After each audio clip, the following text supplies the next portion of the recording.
अस्सलाम वालेकुम। आज हम डायनामिक्स के बारे में पढ़ेंगे और उसे अंडरस्टैंड के लिए कुछ टर्म्स हैं जिन्हें आज हम डिटेल से देखेंगे।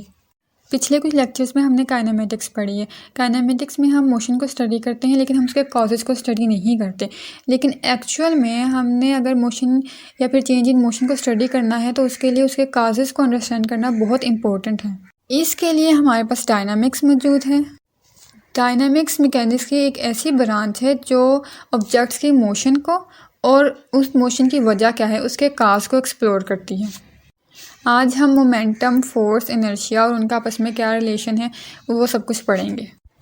अब हम पढ़ेंगे फोर्स क्या है। फोर्स एक ऐसी चीज़ है जो किसी भी ऑब्जेक्ट को मूव करवाती है, या फिर अगर कोई ऑब्जेक्ट मूव कर रहा है उसे रोकती है, या फिर अगर कोई ऑब्जेक्ट किसी और डायरेक्शन में मूव कर रहा है तो उसकी डायरेक्शन को चेंज करती है। ये किसी भी ऑब्जेक्ट की साइज़ या उसकी शेप को भी चेंज कर सकती है। जैसे अगर हम किसी एप्पल को नाइफ़ से काटते हैं तो वो एक फोर्स ही होगी जो उस एप्पल को काट रही है, यानी ये उसकी शेप को चेंज कर रही है। फॉर एग्जांपल, जब हम किसी भी कार्ड को पुश करते हैं तो वो चलने लग जाता है, यानी कि रुका हुआ है तो मूव करने लग जाता है। या फिर जब भी कोई बॉल करवाता है तो जो बैट्समैन होता है वो बैट से उस बॉल की डायरेक्शन को चेंज कर देता है। ये सारी फोर्स की एग्जांपल्स हैं। बट इसका मतलब ये नहीं है कि जब भी हम फोर्स लगाएंगे तो कोई जो ऑब्जेक्ट है वो उसे मूव ही करेगा। ये हमेशा मोशन की वजह नहीं होती। अगर हम किसी भी वॉल को या दीवार को पुश करते हैं तो वो मूव तो करेगी नहीं, जाहिर सी बात है हमारे पुश करने से, लेकिन वहाँ पर फोर्स है, हम फोर्स उस वॉल पे लगा रहे हैं। तो इसका मतलब ये हुआ कि फोर्स का मतलब सिर्फ ये नहीं है कि वो चीज़ों को मूव करवाती है, वो मूव किए बगैर भी फोर्स मौजूद हो सकती है। नेक्स्ट हमने पढ़ना है इनर्शिया।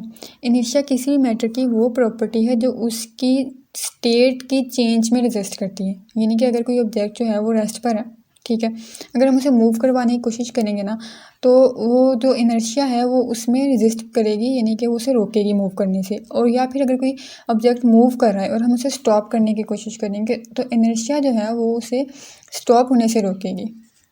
जो हैवी ऑब्जेक्ट होते हैं उनका इनर्शिया ज़्यादा होता है। अगर हम उन्हें मूव करने की कोशिश करें या फिर अगर वो मूव कर रहे हैं तो हम उन्हें स्टॉप करने की कोशिश करें तो हमारे लिए मुश्किल होगा उनके ज़्यादा इनर्शिया की वजह से। गैलीलियो ने इस चीज़ को ऑब्जर्व किया था और फिर न्यूटन ने इनर्शिया को मास से रिलेट कर दिया था। न्यूटन ने कहा था कि जितना ज़्यादा मास होगा उतना ही ज़्यादा इनर्शिया होगा। तो हम सिंपली कह सकते हैं कि इनर्शिया वो चीज़ है जो किसी भी ऑब्जेक्ट को या तो मूव करवाती रहती है या फिर उसे रेस्ट पर रखती है।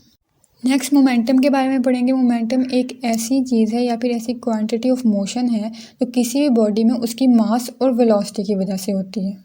अगर हम एक बुलेट की बात करें, ठीक है, जो गोली होती है जब उसे फायर करते हैं तो उसका इम्पैक्ट बहुत ज़्यादा होता है। हालांकि वो छोटी सी होती है, मास उसका कम होता है, ठीक है, लेकिन बहुत बड़ा इम्पैक्ट होता है उसका। वो इम्पैक्ट क्यों होता है? क्योंकि उसकी वेलोसिटी ज़्यादा होती है और ये मोमेंटम होता है। मास और वेलोसिटी दोनों जो है वो मोमेंटम प्रोड्यूस करती हैं।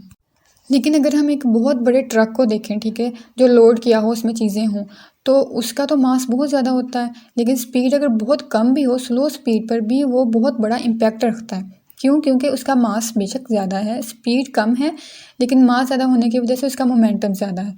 तो या मास ज़्यादा हो या स्पीड ज़्यादा हो या फिर मास और स्पीड दोनों ज़्यादा हो तो उन चीज़ों का मोमेंटम ज़्यादा होता है। मोमेंटम को कैलकुलेट करने के लिए हम मास और वेलोसिटी का प्रोडक्ट लेते हैं। मोमेंटम एक वेक्टर क्वांटिटी है और इसका यूनिट किलोग्राम मीटर पर सेकंड है। क्योंकि जो मास है उसका यूनिट हमारे पास किलोग्राम होता है, वेलोसिटी का यूनिट मीटर पर सेकंड है, तो दोनों कंबाइन करेंगे तो मोमेंटम का यूनिट आएगा। तो अगर हमने डायनामिक्स को समझना है तो उसके लिए ज़रूरी है कि हम मोशन के रीजंस को समझें, और इसके लिए ज़रूरी है कि हम फोर्स, इनर्शिया और मोमेंटम के रोल को भी समझें। अब नेक्स्ट लेक्चर में हम न्यूटन्स लॉ ऑफ मोशन और उनकी एप्लीकेशंस